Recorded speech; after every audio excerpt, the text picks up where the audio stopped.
Hello, Abigail here with the astrology of this week. And this week, it is interesting. We have, firstly, a lot going on. It's also our first full week with Uranus and Gemini.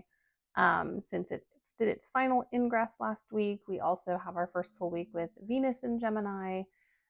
So a lot of energy shifts have just happened. And then we're kind of entering into some kind of testy astrology. It's not astrology that I would classify as a lot. And also, I will just say that it takes a lot for me to be like, oh no, the astrology.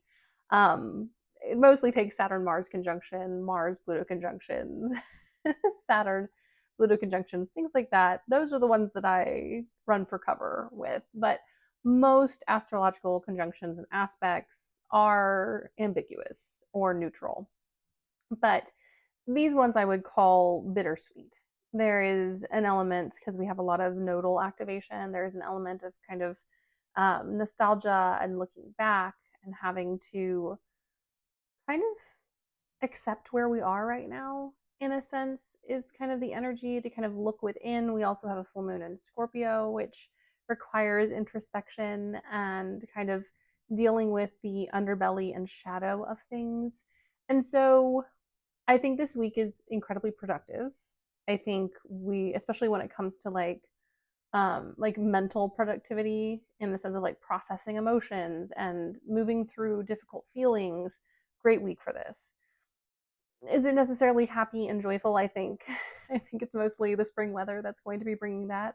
Hopefully it's not all rain wherever you are. And if you're not in a climate or place in the world that is experiencing spring, uh, then I don't know what's going to alleviate some of the testier aspects here.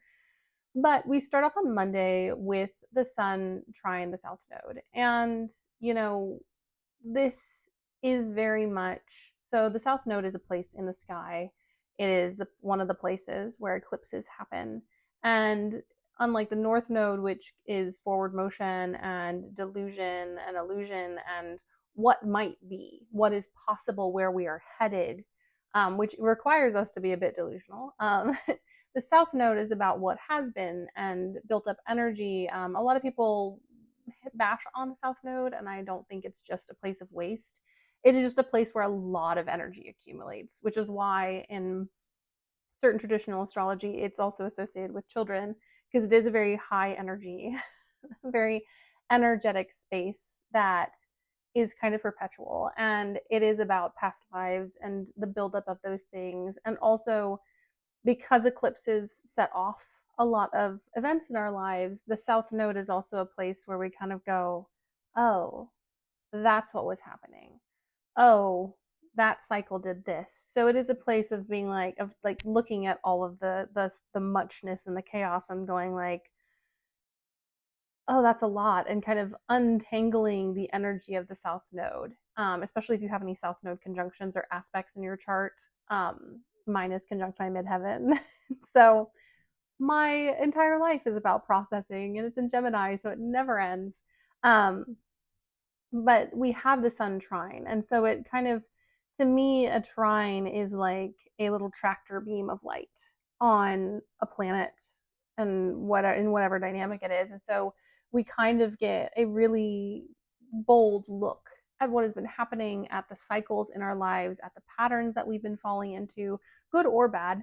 This isn't necessarily like, oh no, what have you been doing?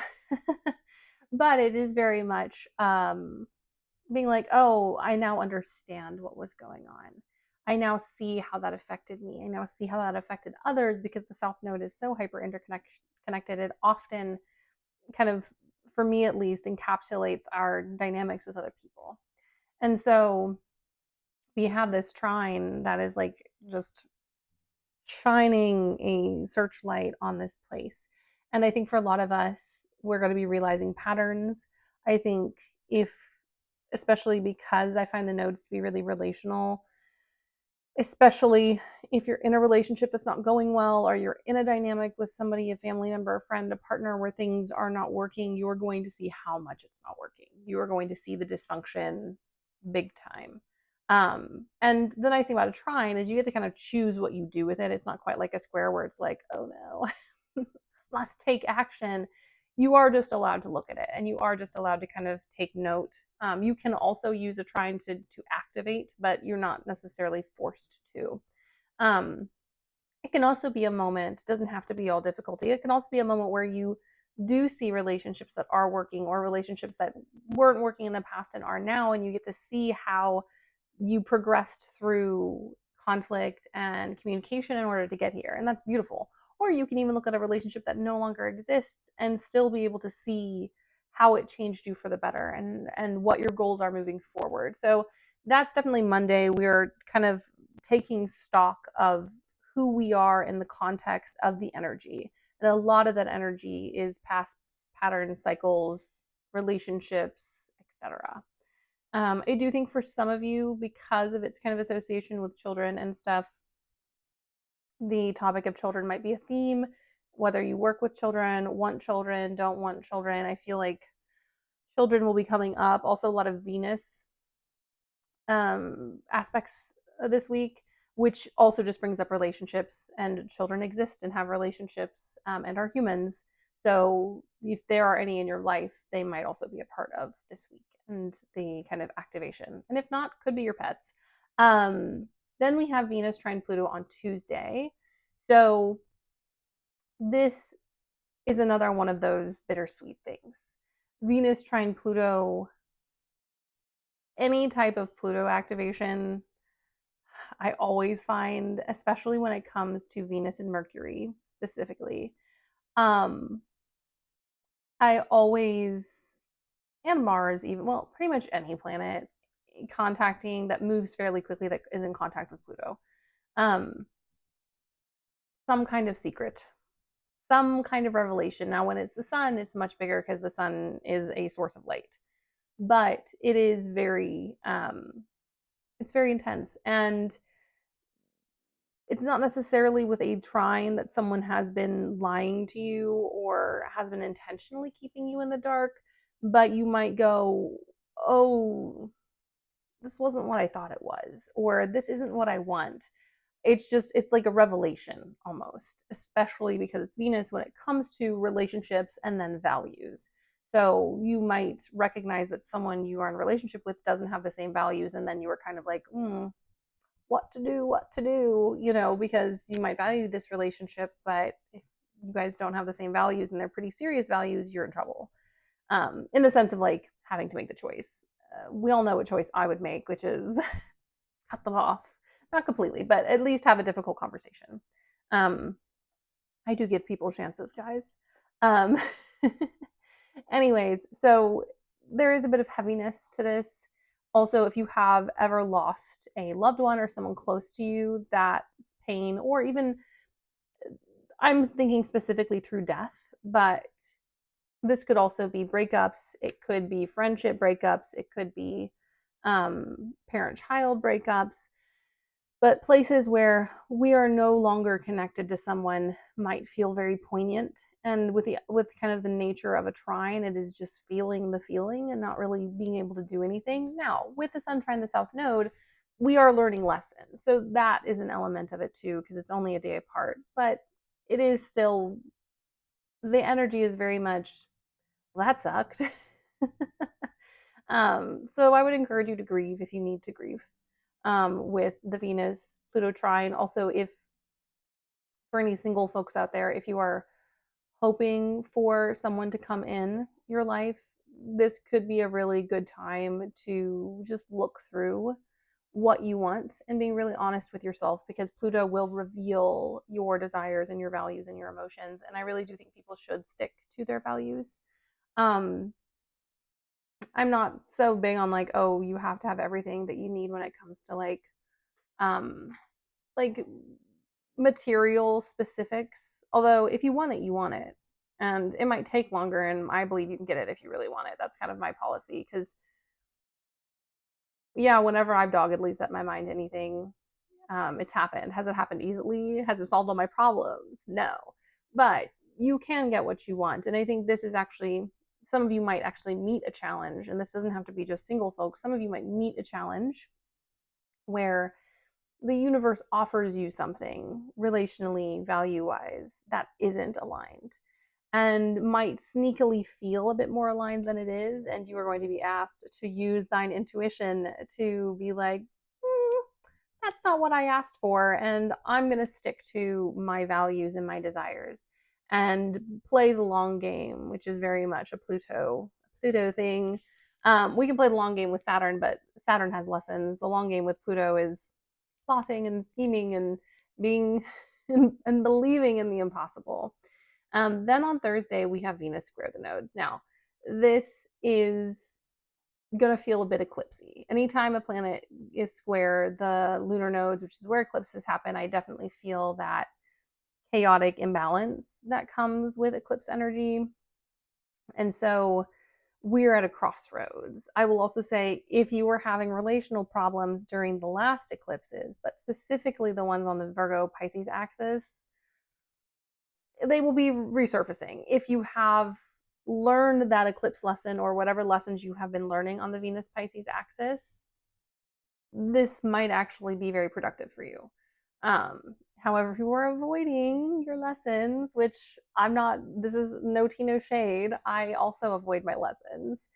If you have been avoiding your lessons, this is where you'll get a bit in the ass for it. And you can continue to keep pushing against something that you hope will move but isn't, or you could shift now before the eclipses come again in the summer and do a full sweep once again.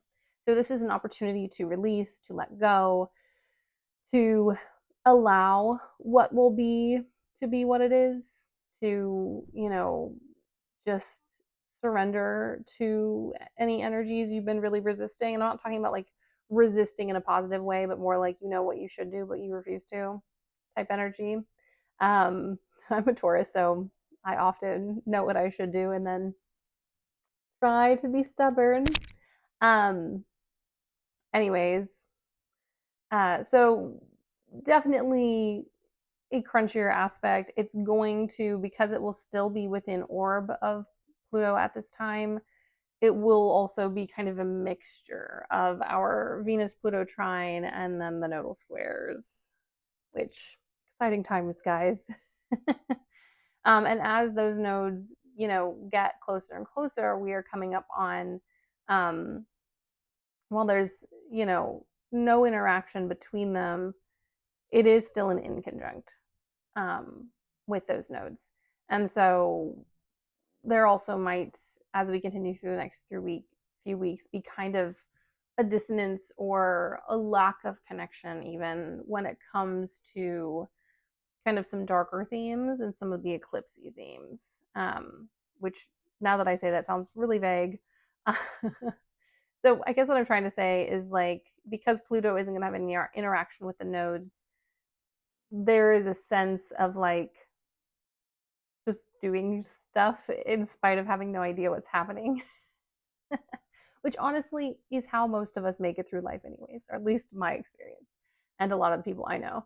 So just know that that's where the nodes in Pluto are. And then the minute we get into the Aquarius Leo axis, we are getting closer and closer to that nodal conjunction, which will be fascinating, I am sure, which will happen in 2027. Definitely getting way ahead of ourselves. Then on Friday, the 30, is it Friday? No, I don't, that's my birthday. I don't know why I'm forgetting what day it is. May 1st. We have Mercury conjunct Chiron. What is interesting about that is the last moon, new moon in Aries, was conjunct Chiron. And now, on the day of the full moon in Scorpio, we have Mercury conjunct Chiron. And while it's not connected by sign or degree or aspect or anything, it is interesting when we have these kind of, and it's exact. So just like the sun was like right on it. So within this Scorpio full moon at the same time, we are still dealing with the themes of the last moon. And Mercury is giving us a voice to that. I also think whatever you've been processing for the last 2 weeks, you're going to get some like language around it. You're going to wrap your mind around it better. Some of you either were like, I don't know what the hell's going on, or you're like, nothing's happening. With this full moon, you will either get clarity on what you didn't understand or be like, oh, things were happening. I just was maybe disassociating or just not aware. And so there is an extra potency to this full moon in Scorpio. I will do a longer video on the full moon in Scorpio. It is at 11 degrees of Scorpio and is square Pluto. I do think for some of you, and some of you are going to be very relieved to hear this. I do think for some of you, this is a really big ending of a cycle. It feels very cycle ending with the square to Pluto. I always do say though, however, there are three different groups of people when it comes to these astrology readings. There are the people who are at the beginning of the cycle I'm talking about. There's people in the middle of the cycle I'm talking about, and there's people at the end. And so just put yourself in whatever place you're at. So whatever edge feels true to you. If you're like, oh, this has already happened, I get it, you're at the end. If you're like, this is spot on, you're at the middle. And if you're like, ooh, this could be something, you're at the beginning. That's kind of how I view it. Also this day, Venus sextile Saturn, not connected to this once again by sign or aspect or anything like that, but it is still happening at the same time. I do think it's actually gonna be really helpful. It's really helpful to have kind of like, I find Aries and Gemini to have like their chaos in very different ways, which makes them really great as a sextile pair. And so there is an element of like, in all of this, there's an element of like collusion between Venus and Saturn, and like them getting in a corner and like having coffee and sharing gossip and, you know, sharing the tea a bit. So in all of this, there's also an element of support and connection and fun in a way that we only really get to experience with Saturn when it's in like a sextile dynamic where it is functional and conversational. And with sextiles, it feels like, to me, it's like people sitting across from a small table together having a conversation and trying to find solutions and sharing information and ideas. And it feels like, not to get fully off astrology, but this is, I mean, I talk about everything here, but it feels like your guides are kind of like cooking up something really good for you, or something that you've been working on is going to start to get traction, or you're going to start to see um, some kind of feedback with something you've been working on. Very Saturnian. Like if you have been doing the work, Saturn and Venus are going to cook something up that's going to be really nice. And it doesn't have to be big. It could literally just be a nice conversation with a stranger that later on leads to you like changing the way you function, or changing your ideas and your ethics, or lighting a fire in you and like encouraging you to do something. But it does feel like, in kind of all of this kind of tension and bittersweet energy and having to like deal with so much this week, this Venus and Saturn sextile is kind of like, I don't know, I'm getting this image of like everything being on fire, and like two people with like sunglasses and little teacups clinking glasses together. That's kind of the energy I'm getting from this sextile, and it feels very Gemini and very Aries to be like, and yes, it's burning, clink. So within this, I do think there is, and I'm sorry if you can hear my dog choking in the background. I have to do this every video because almost exactly either either halfway or almost to the end of the video, my dog goes and drinks water and then chokes because he has a tracheal issue. So every video I'm like, and if you can hear Reggie in the background dying, he's not dying and he's well cared for. Um, but there is, with this Venus sextile Saturn, there is an element of sweetness. There is an element of, Saturn is not all big and bad. And, you know, while we can pit the malefics and the benefics against each other, they share the same sky. They interact and connect. Their archetypes have stories that are intertwined. And it really kind of feels like a father daughter date almost with Venus. And we know Venus doesn't have any parents technically, but it's almost like a father daughter date or father child date with Venus and Saturn, where an older entity and a younger entity are getting together to kind of collude on something multi-generational. This also might be you connecting with someone who is older or someone who is younger, and having like something really profitable and beautiful come from that. And that's all happening with the Mercury conjunct Chiron, which I just realized I didn't really dig into much with. But yeah, Chiron is the planetoid of pain and suffering on an emotional level. Also important to note about Chiron is it was discovered in the 70s when psychology and therapy and stuff was starting to become more normalized. Um, and like mental health and stuff was starting to be something that was considered valid and a part of life. Also, in the 70s, we had the ending of things like the ugly laws and stuff around disability. And so Chiron is about this kind of collected shared pain and harm that we are now starting to talk about and discuss. Also, it is between Saturn and Uranus. And so it is at the threshold of the seven traditional planets, if we, I guess, if we count the moon, with the traditional planets and then with the outer planets. Um, and so it is kind of, and if you think of Uranus as about innovation and stuff, the mind and mental health and understanding how humans work on a psychological level is the gateway to innovation and to these bigger themes that we and more um, and the broader themes that we get once the outer planets were introduced, which is just something I find very cool because I really love Chiron. I know people don't work with them, and that's fine. You don't have to, but I find them to be really powerful and potent in my own life, and I can track Chiron cycles down to the minute. um, Also, this is conjunct some of my stuff in my chart. Um, so I'm me taking notes. Must to go check chart again. And so with Mercury conjunct Chiron, we will not just be getting language around that Aries new moon, but I think we're going to be getting language around what has been happening with Chiron in Aries. And it's going to move into Taurus for a little bit and then retrograde back into Aries. But we're getting out of this Aries Chiron cycle. And so it's kind of similar to the other energies at the beginning of the week where it's like we're going down memory lane a bit. We are processing what has happened. I think a lot of folks who have really, really been digging into the Aries Chiron archetype of self advocation and standing on your purpose and your values and refusing to be trod on by others and by people who abuse us.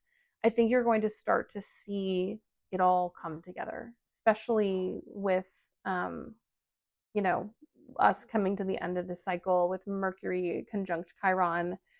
I think some of the stuff you've been through, I don't know if it's going to bring relief or not because of the subject matter, but you are going to have a moment where you're like, it was worth it. And I think you're going to be like, it was worth it. And yet now I am having to do everything from scratch because you restarted a bunch of stuff because Aries is the first sign of the zodiac. You ended things, you stood up for yourself, you told people that um, if they couldn't like treat you like a human, you couldn't be in relationship with them, which sounds crazy that that's controversial, but it is. So just know that that's also like jam packed into this full moon in Scorpio. Even though it's not completely associated, it's happening on the same day. And then our final astrological moment of this week comes on Saturday with Mercury entering into Taurus. Um, my advice for Mercury and Taurus is just mean what you say and have a plan to follow through.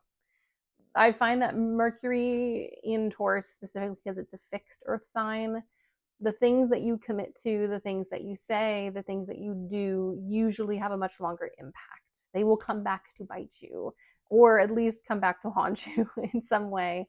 Um, I do find that people tend to take things more seriously when Mercury is in Taurus. They tend to remember things a bit longer. All of the traits that you have met in Taurus is basically imbued into Mercury, where it's like, no, I didn't forget that you did this 10 years ago. Um, so just be aware of what you're committing to, be aware of what you're saying. Um, Kind of something that I do whenever Mercury goes into Taurus is I just kind of think over what I'm saying and how I'm saying it, not to like police myself or to stop myself from expression, but to be like, are the things that I say aligning with the values that I have, which is a very Venusian thing to consider with, Venus ruling Taurus. And something that's also interesting is that most of Taurus season is going to be ruled by Venus in Gemini, and so will this Mercury in Taurus. And so while there is a bit of seriousness, I do think there is a bit of sweetness and fun, because that's kind of the energy I generally get from Venus and Gemini. Can they be a bit unpredictable and, depending on their chart, change their minds a lot? Yes, but there is an earnestness in Gemini. They just might forget about it later. And so, while there is a weight to Mercury and Taurus, this specific Mercury and Taurus, there is also a sweetness. I think there is a measure of people really speaking their mind in a really beautiful way. People sharing their feelings a bit more authentically, whether they're aware of it or not. And so that's something I'm looking forward to. Is I do think Mercury and Taurus is going to have us slow down a little bit, and it's also going to have us really reveling and engaging in sweetness and authenticity in a way that only a Gemini ruled show can participate. Geminis are flirty and fun, um, in general. I'm sure everyone has met a Gemini who's not, and you can go look at their Venus and Mercury to find out why they're not. But in general, the vibe is flirty and fun. And I think with it being nicely balanced with the Mercury and Taurus, there is like a fun, flirtatious earnestness. There's an honesty to affection. It doesn't have to be romantic, even, but there's an honestness to affection. There's an honestness to the way that we talk and communicate with the people that we love, whether they be lovers or parents or children or friends. I also think this is going to bring in some really meaningful conversations, which I think in 2026, the bright sides need to be focused on. Not that it's all bad, but it has been chaos and it's been a lot. And also, do not forget that the minute that, you know, Uranus hit Mercury, it also went into orb with Pluto in a trine, but it is going to really speed up a lot of the faux innovation, the AI, the stuff. A lot of that's going to start really speeding up. We can already feel it, the pressure to participate and engage, the forcing things that people don't want to do.